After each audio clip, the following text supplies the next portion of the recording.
రైతుల కోసం, రైతుల బాగు కోసం, రైతుల కన్నీళ్లు తూడ్చేదానికి, రైతులకు సకాలంలో ఎరువులు యూరియా అందించేదానికి, రైతుకు తాగునీరు అందియాలని చెప్పి రైతుల పక్షాన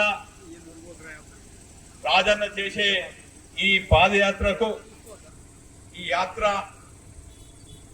రాజన్న కోసం కాదు, ఏదో పార్టీ ఉనికి కోసం కాదు, లేక కార్యకర్తల కోసం, బీఆర్ఎస్ పార్టీ కార్యకర్తల కోసం కాదు. ఈ యాత్ర ముమ్మాటికి ఈ ప్రాంత రైతాంగం అభివృద్ధి కోసం, ఈ ప్రాంత రైతాంగానికి నీళ్లు అందించేదాని కోసం, ఈ ప్రాంత రైతులకు సకాలంలో యూరియాలు అందించేదాని కోసం, ఈ ప్రాంత రైతాంగానికి నాణ్యమైనటువంటి విత్తనాలు అందించి ఈ రైతాంగాన్ని కళ్ళలో ఆనంద బాష్పాలు చూసేదానికే ఈరోజు రాజన్న ఈ పాదయాత్ర ప్రారంభించినటువంటి విషయాన్ని సందర్భంగా తెలియజేస్తున్నాను. సరే, ఈ లిఫ్ట్ ఇరిగేషన్ గురించి ఎప్పుడు ప్రారంభించారు? కేటీఆర్ గారితోని మరి పల్ల రాజేశ్వర రెడ్డి గారు ఏ తీరుగా ఒత్తిడి తీసుకొచ్చిండ్రు, వాటితో పాటు మన రాజన్న ఏ తీరుగా తీసుకొచ్చిండు, ఎన్ని నిధులు తీసుకొచ్చిండన్న విషయం మీ అందరికి కూడా నాకన్నా ఎక్కువ తెలుసు.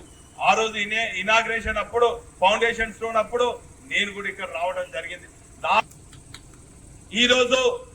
ఆ రోజు రాజన్న తెలంగాణ కోసం రాజీనామా చేస్తే, కాంగ్రెస్ నుంచి బీఆర్ఎస్ పార్టీలోకి వస్తే, ఈ రోజు మీ అందరి కష్టాన్ని రంగరించి కేసీఆర్ గారు ముఖం చూసి, కేటీఆర్ గారు చేసిన అభివృద్ధి చూసి, పల్ల రాజేశ్వర రెడ్డి గారు సహకరిస్తున్నది చూసి ఒక ద్రోహిని గెలిపిస్తే, ఈ రోజు ఆ ద్రోహి ఏ పార్టీలో ఉన్న మీ అందరు కూడా తెలుసు.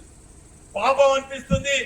విలేకరులు, ఇక్కడ ఉన్నటువంటి విలేకరులు అడుగుతున్నారు, నాయన నువ్వు ఏ పార్టీలు ఉన్నావు అంటే చెప్పలేని నిస్సాయ స్థితిలో ఉన్నారు. త్యాగాలకు కేర్ ఆఫ్ రాజన్న అయితే అవకాశవాద రాజకీయాలకు కేర్ ఆఫ్ ఎవరో మీ అందరికి కూడా తెలుసు అన్న సంగతి సందర్భంగా తెలియజేస్తున్నాను. ఈ రోజు రైతుల కోసము రాజన్న పాదయాత్ర చేస్తే, ఈ రోజు బిడ్డను ఎంపీ చేయాలని చెప్పి అవకాశ రాజకీయాలకు తెరలేపినటువంటి వ్యక్తి ఎవరో మీ అందరికి కూడా తెలుసు.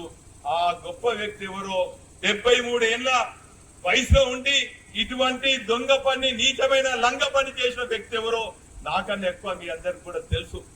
నేను నా గులాబీ శ్రేణులకు, నా అన్నలకు, నా తమ్ముళ్లకు, మా అక్కలకు, మా అక్క చెల్లెలకు, మా రైతాంగానికి, మా విద్యార్థులకు, మా మహిళలకు అందరూ కూడా విజ్ఞప్తి చేస్తున్నా, మీరు ధైర్యంగా ప్రజాక్షేత్రంలో ఉండండి, ప్రజల పక్షాన పోరాడండి. మీకు ఎవరు ఆటంకం కలిగించినా, కాంగ్రెస్ గుండాలు వచ్చినా, పోలీసు అక్రమ కేసులు పెట్టినా కూడా ఖచ్చితంగా న్యాయ పోరాటం చేస్తాం. మీ పక్షాన ఉప ఎన్నికల్లో గులాబీ జెండా ఎగిరేసే వరకు కూడా నిద్రాహారాలు మాని మీ వెంట ఉంటాను. గతంలో కూడా ఇక్కడ ఉప ఎన్నికలు వస్తే మీ వెంట ఉన్నాను.